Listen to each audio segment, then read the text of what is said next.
Victory TV, বাঙালির বিজয়ের কথা বলি। রাজধানীর অন্যতম ব্যস্ততম একটি এলাকা খিলক্ষেত।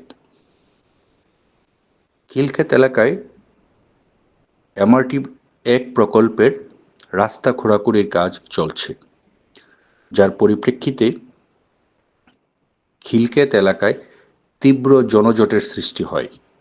একটিমাত্র ফুটওভার ব্রিজ সেখানে রয়েছে, যে ফুটওভার ব্রিজটি মূলত হকার, ভিক্ষুক এবং অন্যান্য ফুটপাতে অবৈধ ব্যবসায়ীদের দখলে রয়েছে। জনগণের চলাচলের উপযুক্ত যে রাস্তাটি, সেটিও প্রায় 2/3 বিভিন্ন হকারদের দখলে রয়েছে। যেহেতু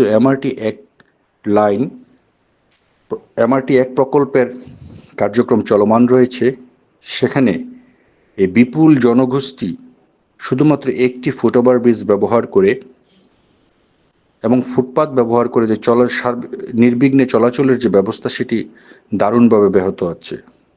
রাস্তার পশ্চিম পাশে রয়েছে খিলক্ষেত থানা। খিলক্ষেত থানায় নাকের ডগায় দীর্ঘদিন যাবৎ এই ফুটওভার ব্রিজ এবং ফুটপাতের দুপাশে অবৈধ ব্যবসায়ীরা তারা নানা রকম পসরা সাজিয়ে বসেছে, যা জনগণের স্বাভাবিক হাঁটাচলায় দারুণ বিঘ্ন সৃষ্টি করছে।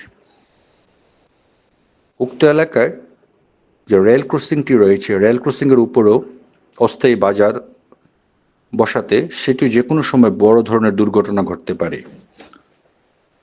রাজধানীর এই জনদুর্ভোগের এই এলাকাটিতে সরকারের কোনো নজরদারি নেই, এমনকি আইন শৃঙ্খলা রক্ষাকারী বাহিনীরও কোনো নজরদারি নেই। দীর্ঘদিন যাবৎ একটি সিন্ডিকেট চক্র এখানে অবৈধ ফুটপাত বসিয়ে তারা চাঁদাবাজি করে যাচ্ছে এবং সাধারণ জনগণকে জিম্মি করে তারা এই কার্যক্রম চলমান রেখেছে। সাধারণ জনগণের কষ্ট, দুর্ভোগ দিন দিন বেড়েই চলেছে। আমরা আশা করব সরকারের আইন শৃঙ্খলা বাহিনী এবং ঢাকা উত্তর সিটি কর্পোরেশন খিলক্ষেতের এই ফুটওভার ব্রিজটি সহ ফুটপাতটি হকার মুক্ত করবেন এবং জনগণের নির্বিঘ্নে চলাচলের জন্য যথাযথ ব্যবস্থা গ্রহণ করবেন। ভিক্টোরি টিভি আপনার যে কোনো জনদুর্ভোগ, যে কোনো সমস্যা আমরা প্রচার করব। আমাদের ইমেইলে আপনারা আপনাদের জনদুর্ভোগ এবং আপনাদের সমস্যা আমাদেরকে লিখে জানাতে পারেন। আমরা ভিক্টোরি টিভি আপনাদের সমস্যার কথা আমরা তুলে ধরব জাতির সামনে।